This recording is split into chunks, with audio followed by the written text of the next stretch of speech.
In what is one of the most enjoyably ridiculous acts of hypocrisy I've seen out of any big tech company in years, Google has formed the Browser Choice Alliance with the stated goal, the Browser Choice Alliance has the stated goal of stopping Microsoft from engaging in dark patterns to keep people using the Microsoft Edge browser on Windows. Basically, Google is upset that Microsoft preloads the Edge web browser on Windows. Google, the company that makes Chrome and preloads Chrome on Android and makes Chrome the default on Android and makes an entire operating system called Chrome OS that's built literally around and named around a web browser, is upset that Microsoft preloads a web browser. And they're very upset about it. They think Microsoft is engaging in dark patterns. They use this phrase, dark patterns, repeatedly, over and over again, and it's absolutely ridiculous. If you go to browserchoicealliance.com, you can check out the details. I'm going to give you the highlights right now because it's absolutely asinine. We stand for a user's right to choose, and they don't use any proper punctuation there, against dark patterns and deceptive tactics. Dark patterns, dark patterns. They announced this Browser Choice Alliance 2 days before Thanksgiving. So November 26th, they announced their Browser Choice Alliance.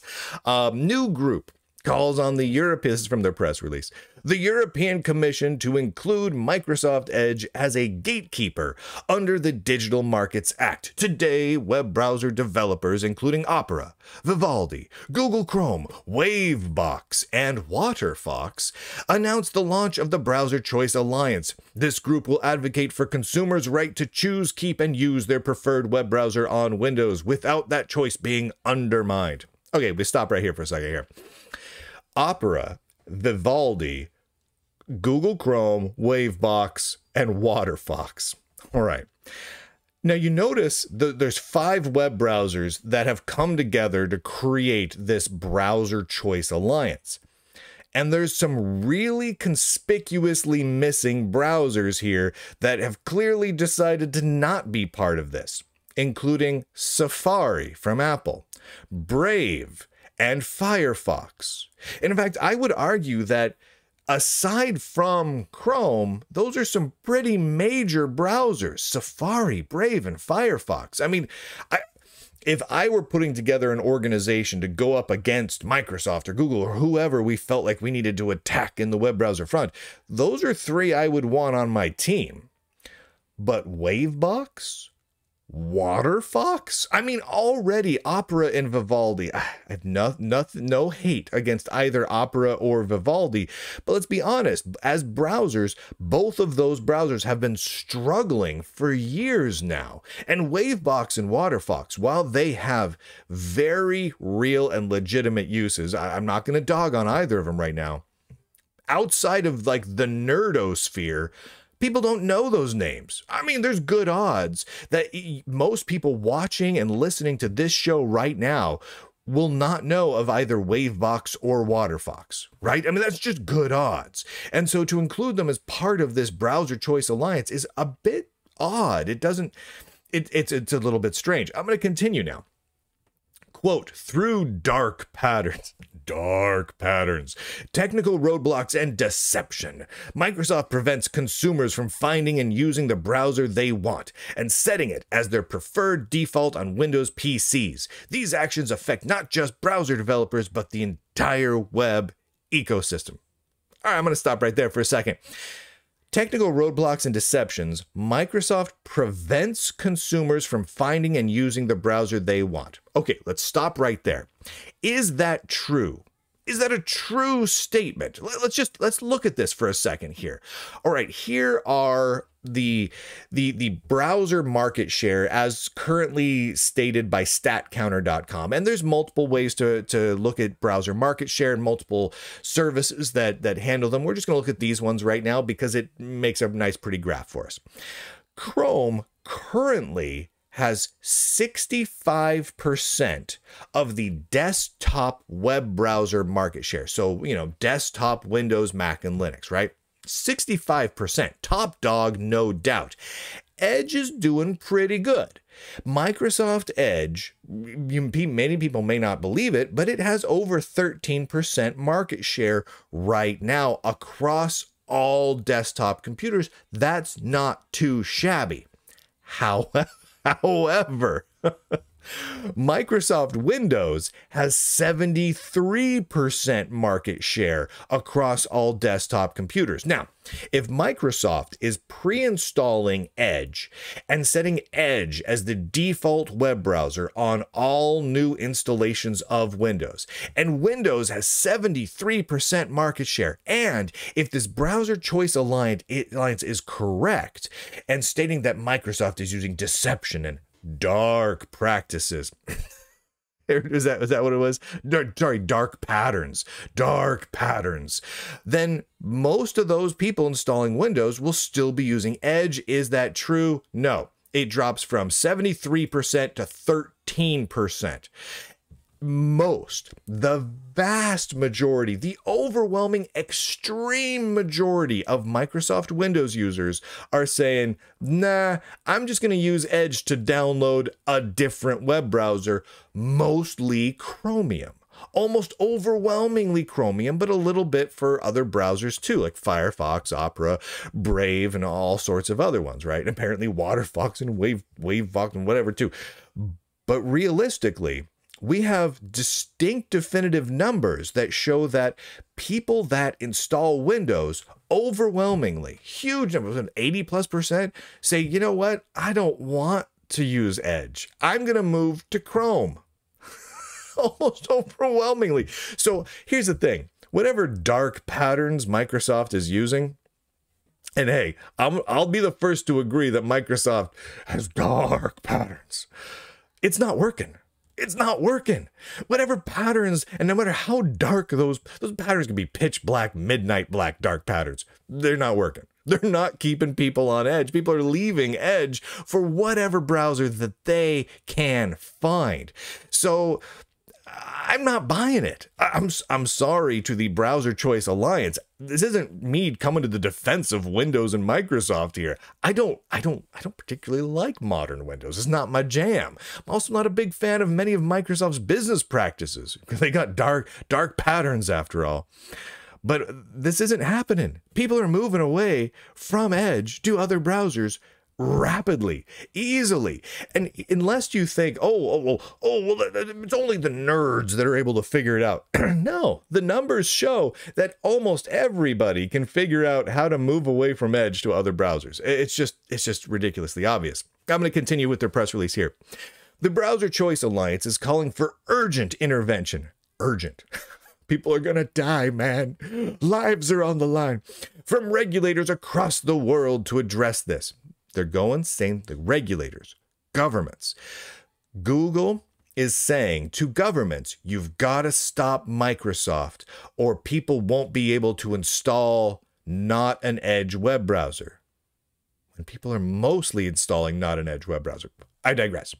And defend consumers' rights to choose. For example, the group is calling on the European Commission to list Microsoft's Edge as a gatekeeper under the Digital Markets Act, the DMA. Now, the example they include here is, in fact, their one thing that they're advocating for, at least publicly at this point. So when they say, for example, here's a thing we think should be done, what they really mean is, this is the one thing we're telling people needs to happen.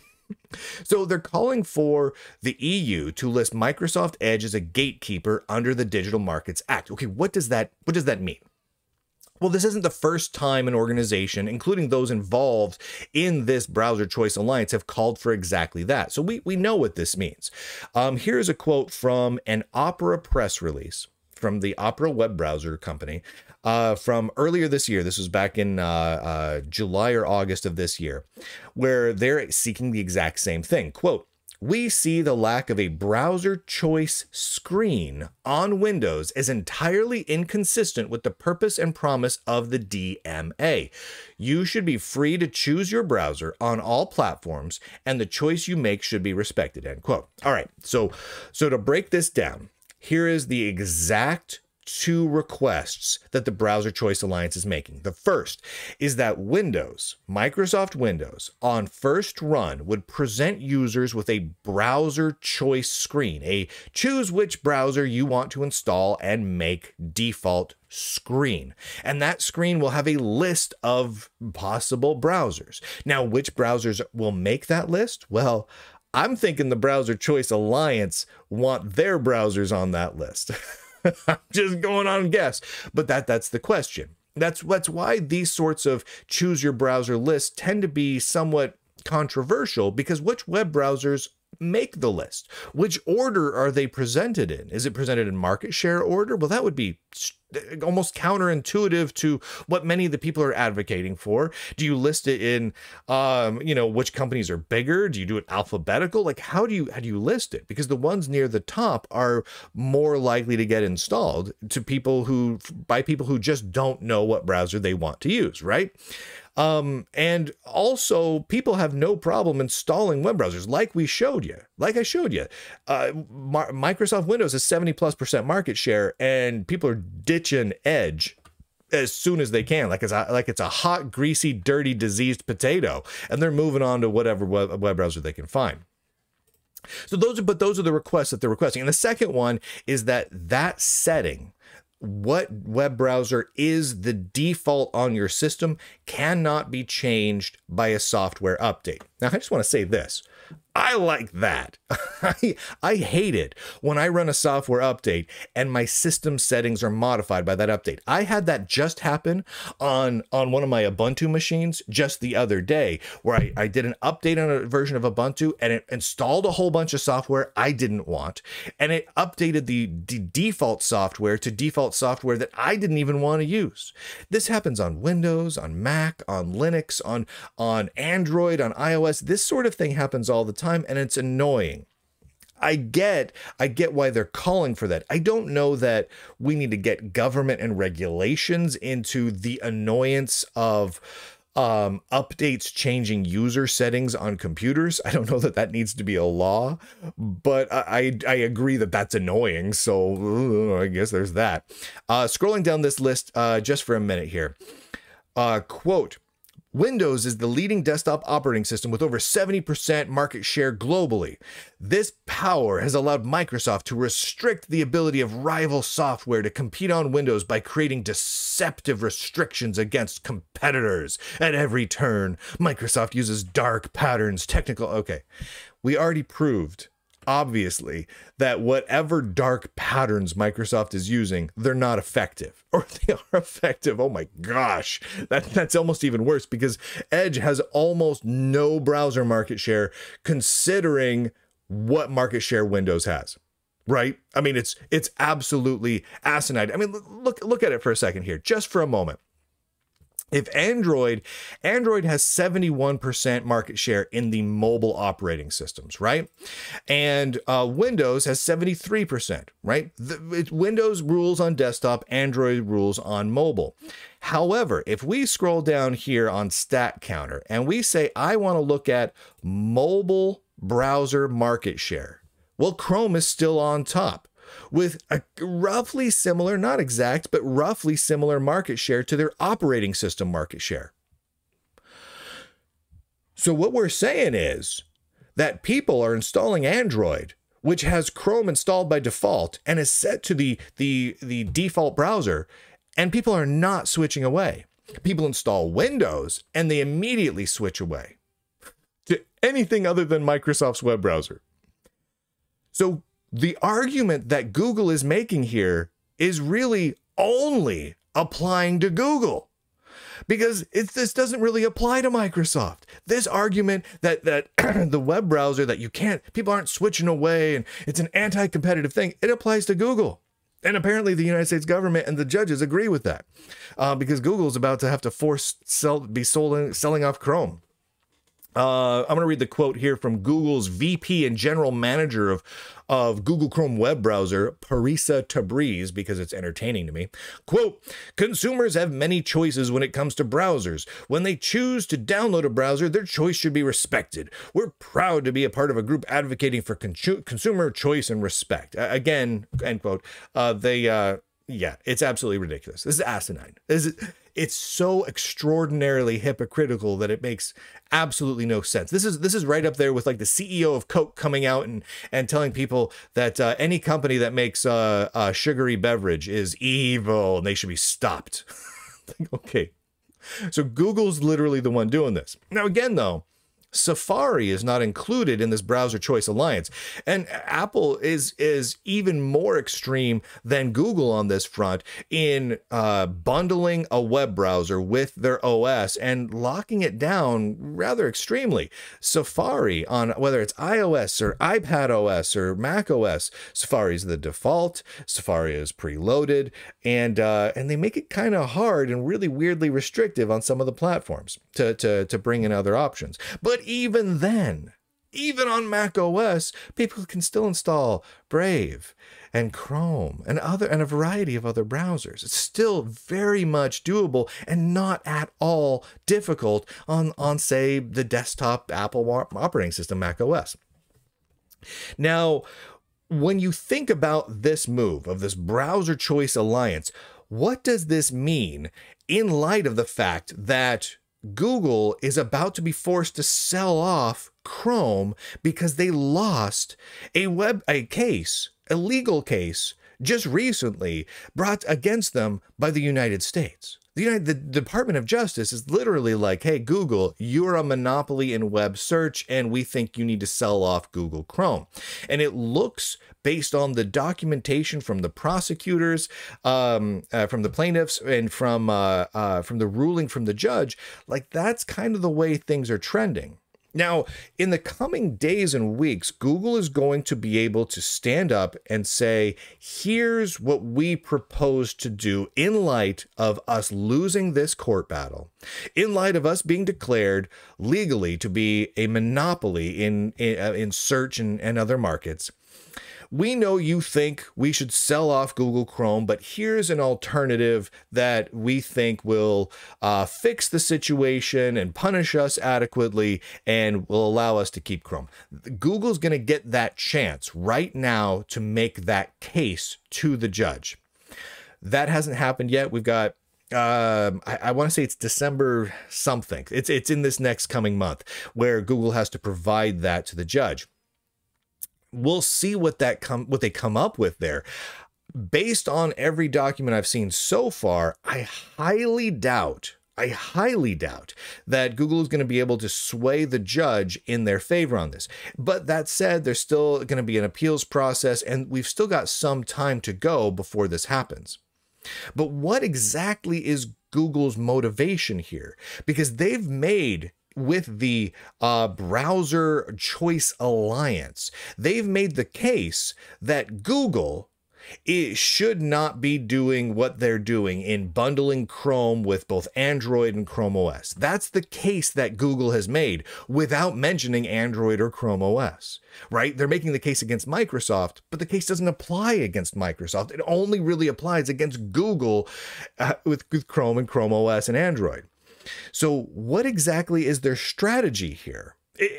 I find it absolutely fascinating. I'm going to look into this a little bit more. I've reached out to representatives from Vivaldi, from Opera, from Mozilla. I'm not expecting a response from Brave and even Google to see really what's going on here. What are people thinking of this? Why is Safari, Brave, and Firefox, why are they not part of the Browser Choice Alliance? I have my personal thoughts on that, but I'd love to hear from them on those as well. Why are the browsers who chose to be part of this, why really are they part of it?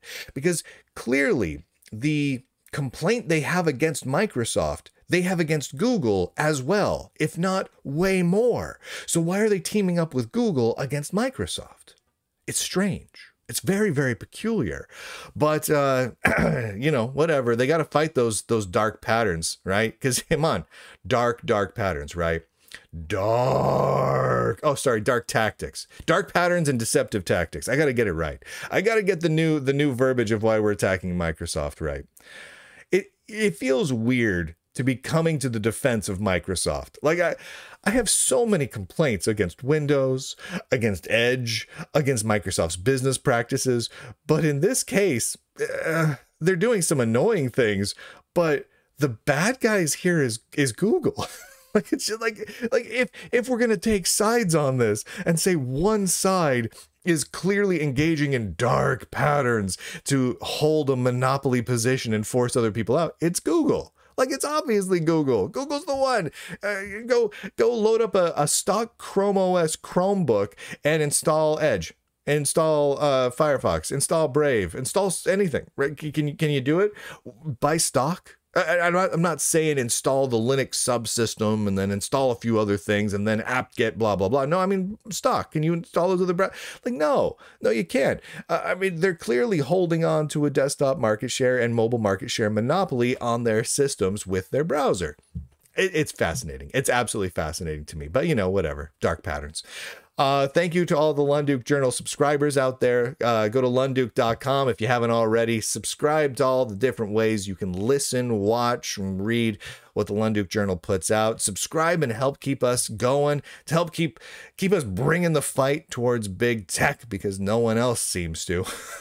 And with that, ladies and gentlemen, boys and girls, nerds and nerdettes across this whole gosh darn inner tubes, I do declare, end broadcast.